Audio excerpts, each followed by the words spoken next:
Good morning, dear students. How are you? I hope you all are good and fine at your places. I am Himrita Vasist, your SST teacher. Today we are going to read our remaining topic of the chapter, Geography chapter 3rd, Biotic Resources, Natural Vegetation and Wildlife. Then today we are going to start with the natural vegetation types with grasslands. देखो बेटा, grassland होती क्या है? हिंदी में grassland को कहा जाता है घास भूमियाँ. ठीक है. They refer to the region of the world. ये उन रीजन्स को रेफर करती हैं पूरे वर्ल्ड में that cover with thick and green grass, जो हरी हरी घासों से कवर्ड रहते हैं, ढके हुए रहते हैं. These are found in the areas of moderate rain. और ये एरियाज कहाँ पर मिलते हैं? जहाँ पर जो बारिश है वो ना तो ज़्यादा होती है ना ही कम होती है, मॉडरेट रहती है. ठीक है.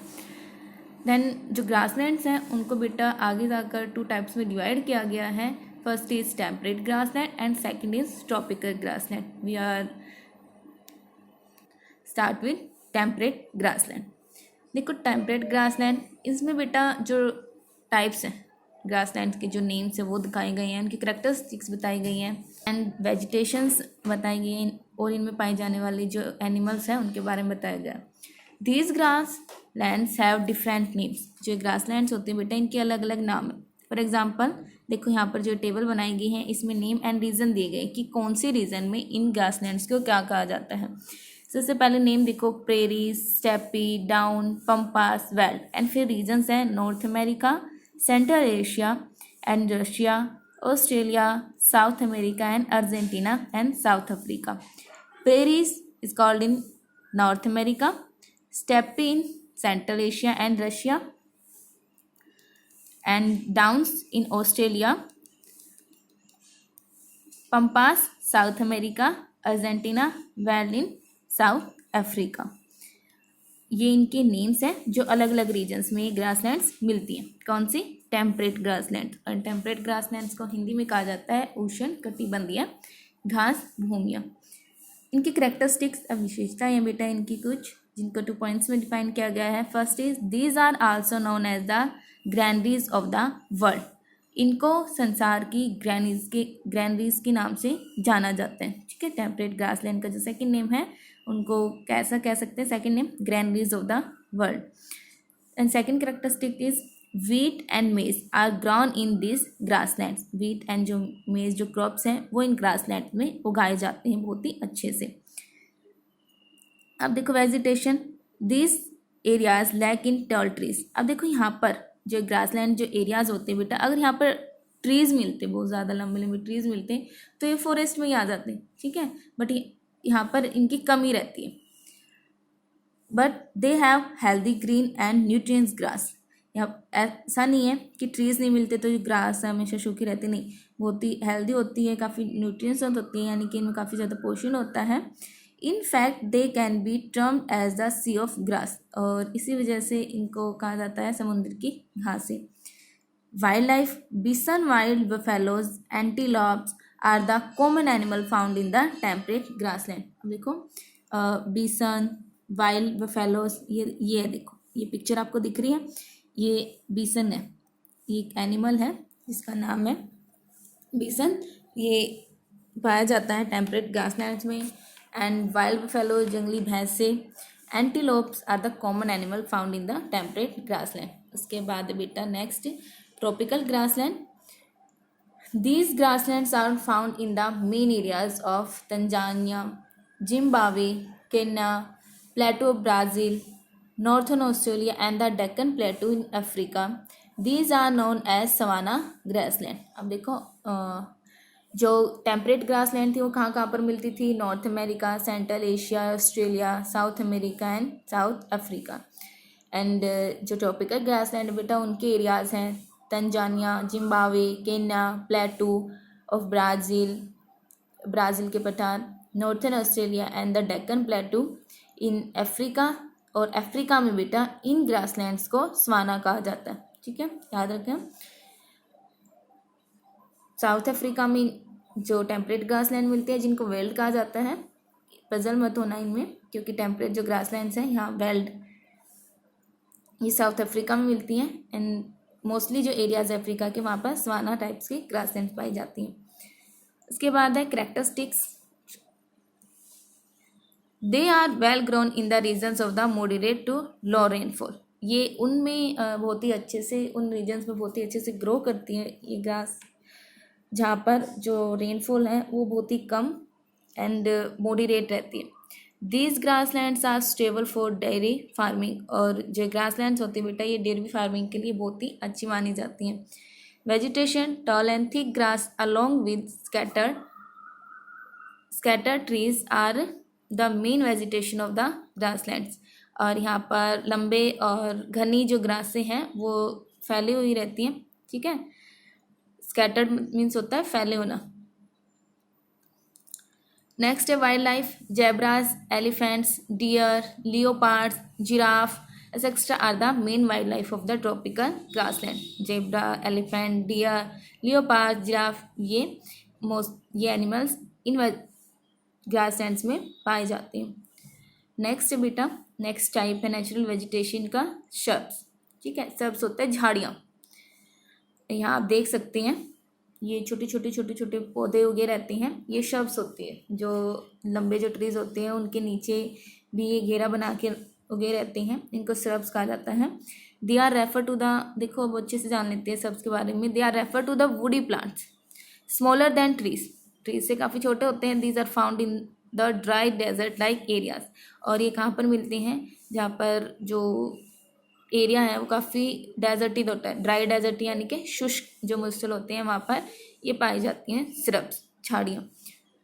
अब देखो ड्राई श्रब्स के भी टू टाइप्स थे, desert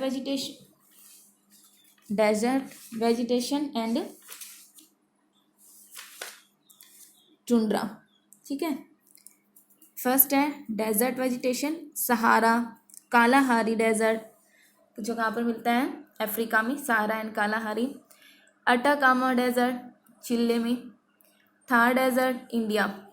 south West Australian desert and Arabian desert are the areas having desert vegetation. तो ये वे एरियाज हैं जहाँ पर ये जो शर्ब्स हैं वो पाई जाती हैं। अब इनकी कैरेक्टरिस्टिक्स देखते हैं। Next, most of the deserts of the world are found on the western margin of the continents. Mostly जो डेजर्ट जो एरियाज होते हैं बेटा वर्ल्ड में, वो जो वेस्टर्न यानी कि जो पश्चिमी जो घाट होते हैं, कॉन्टिनेंट्स, महाद्वीपों के जो पश्चिमी मार्जिन्स होते हैं, किनारे होते हैं, उन पर पाए जाते हैं। These are found in the areas of high temperature. और जो डेजर्ट होते हैं कहाँ पर मिलते हैं बेटा, जहाँ पर जो टेम्परेचर होता है काफ़ी ज़्यादा हाई होता है, हाई वेपोरेशन होता है एंड लो रेनफॉल, और जो बारिश होती है वो बहुत ही कम होती है, उन एरियाज़ को डेजर्ट कहा जाता है। दीज प्लांट्स और shrubs have long and strong roots. और जो ये प्लांट्स होते हैं, जो सब्स होती हैं, इनकी काफ़ी लंबी और मजबूत जड़ें होती हैं। Thorny surfaces and wax coated leaves, और उसकी जो लीव्स होती हैं वो वैक्स कोटेड होती हैं। उसके बाद वेजिटेशन बेटा, desert vegetation is also known as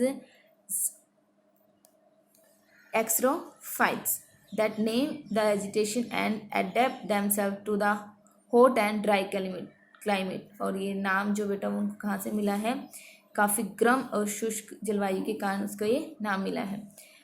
थोर्नी bushes, cacti, date. अब देखो इनमें मिलने वाली जो शब्द हैं वो कौन कौन सी हैं, cacti, date, palm etcetera are the main shrubs of this regions. Wild life देखो बेटा, वाइल्ड लाइफ में कौन कौन से यहाँ पर एनिमल्स मिलते हैं। इट इंक्लूड्स वाइल्ड एशिस, जंगली गधे, हैना, फोक्स, जैकल, जार्ड, स्नैक्स एक्सेट्रा, ये सब एनिमल्स इन एरियाज में पाए जाते हैं। उसके बाद है टुंड्रा वेजिटेशन। टुंड्रा वेजिटेशन में बेटा वो एरियाज आते हैं जहाँ पर मोस्टली जो बर्फबारी है वो होती रहती है, ठीक है, स्नोफॉल होता है। This type of vegetation is mainly found in the northern polar regions. जो उत्तरी जो ध्रुव होते हैं उन एरियाज में पाई जाती हैं। अब कैरेक्टरिस्टिक्स देखो टुंड्रा वेजिटेशंस की।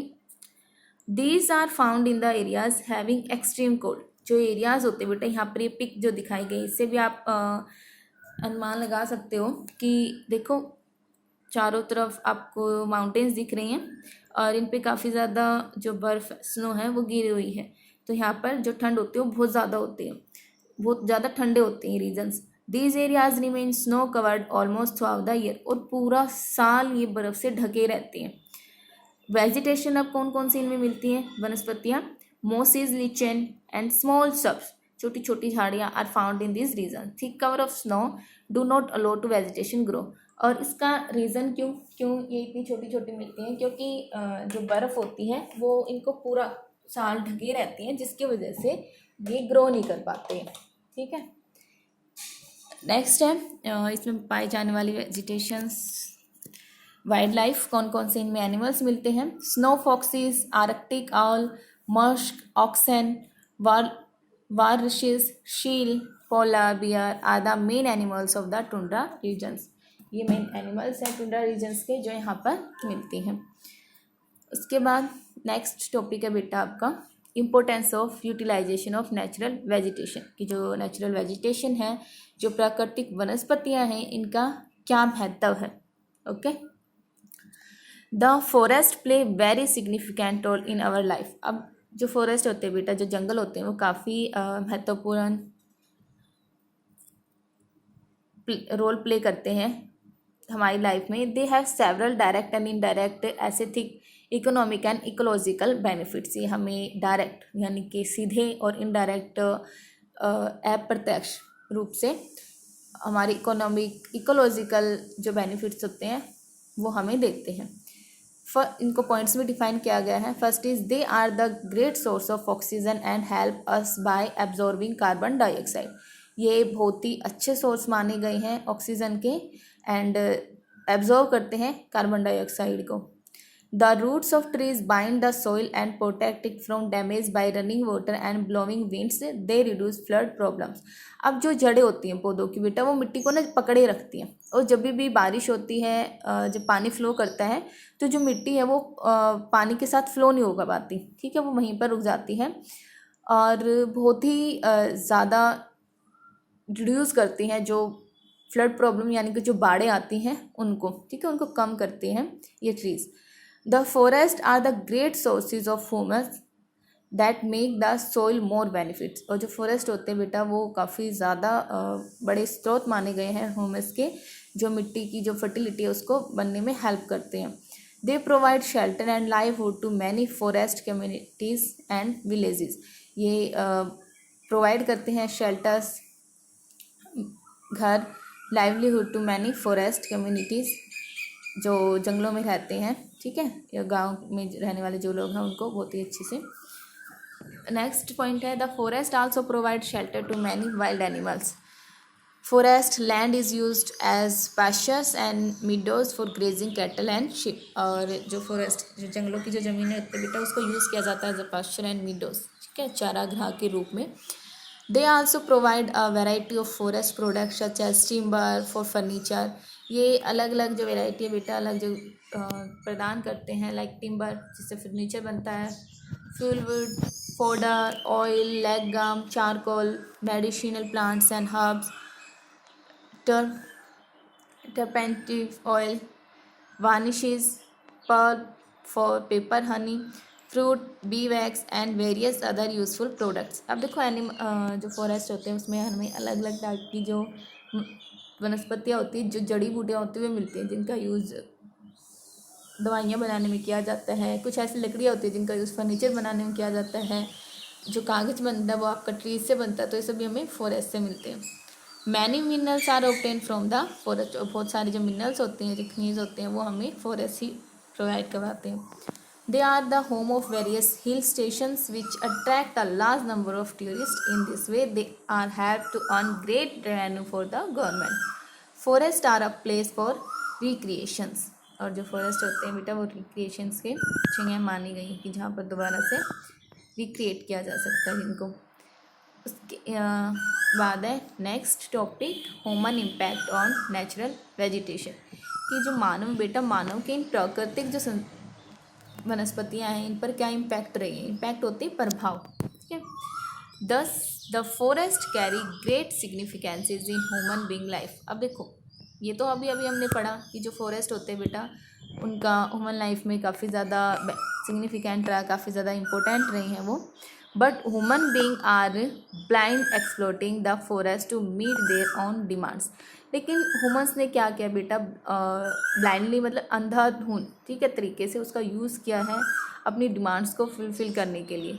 रिपाइड population growth rapid population growth, बढ़ती जो जनसंख्या है, industrialisation are the main causes for the loss of forest. और इंडस्ट्रियलाइजेशन यानी कि जो ज़्यादा से ज़्यादा जो उद्योग लगाए जा रहे हैं उससे जो फॉरेस्ट होते हैं उनमें कमी आ रही है। Forest have been clear for farming, उनको साफ़ किया जाता है कृषि के लिए, ग्रेजिंग के लिए, इंडस्ट्रीज़ के लिए, एंड कंस्ट्रक्शन न्यू बिल्डिंग, नई नई जो बिल्डिंग्स होती हैं उनको बनाने के लिए। The hard removal of forest cover is known as deforestation. और इस तरीके से जब बहुत ज़्यादा एक बार में ही बहुत ज़्यादा पेड़ों को काटा जाता है तो उसको कहा जाता है डिफॉरेस्टेशन। डिफॉरेस्टेशन के अब देखो डिफॉरेस्टेशन के केस कारण क्या क्या है, अब उसका क्या क्या इम्पैक्ट होगा ह्यूमन लाइफ पर। Soil erosion on a large scale, इससे जो मिट्टी है बेटा उसका इरोजन होगा बहुत ही ज़्यादा स्केल पर, यानी कि जो मिट्टी है उसमें कटाव हो जाएगा। Soil creeping, increase increase run of the water, जो पानी जो बहता है वो बढ़ जाएगा, ठीक है, क्योंकि ट्रीज़ की जो जड़ें होती है, रूट्स होती है, वो मिट्टी को पकड़ के रखती हैं और जो पानी है बहुत ज़्यादा फ्लो हो रहा है उसका फ्लो को भी कम करती हैं। Decrease seepage of underground water, जो सीपेज और जो भूमिगत जो जल होता है बेटा उसमें कमी आ जाएगी। डिक्रीज इन रेनफॉल, बारिश कम होगी। Loss of natural habitat for the plants and animals, many important species have become vulnerable, वो सभी गायब हो जाएंगे। Forest fire, tsunami, shifting cultivation and landslides are some of the human and natural activities are also cause deforestation, और ये सभी कारण है डिफॉरेस्टेशन के। To control the loss of forest and other natural vegetation, the conservation of these resources is essential। और इसीलिए जो forest है उनकी जो कमी आ रही है बेटा, जो नेचुरल वेजिटेशन है उनको कंट्रोल में करना होगा, उनका कंजर्वेशन करना होगा, क्योंकि ये हमारे जो रिसोर्सेज हैं, हमारे जो संसाधन हैं उनके लिए बहुत ज़्यादा ज़रूरी है। उसके बाद है कि जो नेचुरल वेजिटेशन उनको कंजर्वेशन कैसे किया जाए। Conservation of natural vegetation, conservation का मतलब होता है बेटा संरक्षण, उनका बचाव। The conservation of natural vegetation means rational utilization of this resources. The forest being of primary important, it is necessary to practice conservation at home to protect forest globally. Some of the following measures, it is necessary to practice conservation at home to protect forest globally. Some of the following measures for the conservation of forest are of critical importance. First is afforestation awareness, preventive measures, habitat afforestation। देखो बेटा, it means converting back the previously cleared forest land to forest. It involves planting of trees on a large scale and restoring ecology of the region। अब देखो बहुत ज़्यादा पेड़ों को काटा जाता है, ठीक है, लेकिन अगर उतने जितने पेड़ काटे हैं उतनी ही क्वांटिटी में पेड़ पौधों को लगाया जाए तो उससे जो डिफॉरेस्टेशन है वो नहीं होगा, कि भाई वो जो वनों का विनाश हो रहा है वो नहीं होगा, उनकी जगह पर नए पौधे जो हैं वो लग जाएंगे। तो यही होता है फॉरेस्टेशन की बहुत ज़्यादा एक बार में बहुत ज़्यादा पौधों को लगाया जाना।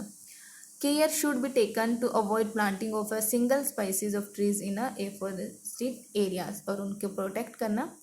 नेक्स्ट है awareness, mass awareness should be created for the sustainable use of forest. Awareness, अब देखो किसी भी चीज़ को अगर हम कंजर्व कर रहे हैं तो उसके लिए सबसे इम्पोर्टेंट होता है बेटा उनके बारे में जागरूकता होना, उनके बारे में पता होना कि भाई अगर वनों को काटा जाएगा तो उनके नुकसान क्या होंगे, अगर उनको बहुत ज़्यादा मात्रा में जो प्लांटेशन की जाएगी तो उनसे बेनिफिट क्या होगा। मास अवेयरनेस, बहुत ज़्यादा जागरूकता should be created for the sustainable use of forest resources, particularly among people who are still depend on the forest resources. उन लोगों के लिए ये अवेयरनेस बहुत ज़रूरी है जो फॉरेस्ट पर डिपेंड होते हैं। Awareness need to be created about afforestation, और जागरूकता से ही जो फॉरेस्टेशन है बेटा वानिकी है उनको बढ़ाया जा सकता है। People should also be aware of the important role played by forest, particularly in moderating the earth climate। और लोगों की जागरूकता बहुत ही ज़रूरी है जिससे जो अर्थ का जो क्लाइमेट है, जो जलवायु है वो मॉडरेट रहे, ना तो ज़्यादा गर्मी बने और ना ही बहुत ज़्यादा वो शुष्क हो, ठीक है। तो आज की क्लास में सिर्फ इतना ही। नेक्स्ट जो हमारा टॉपिक है वाइल्ड लाइफ, वो हम नेक्स्ट क्लास में करेंगे। Bye, take care, stay home, be safe. And बेटा जो पॉइंट्स रहते हैं 3 पॉइंट्स, इनको प्लीज़ ट्राई करना है खुद से रीड करने की, otherwise we read in the next class.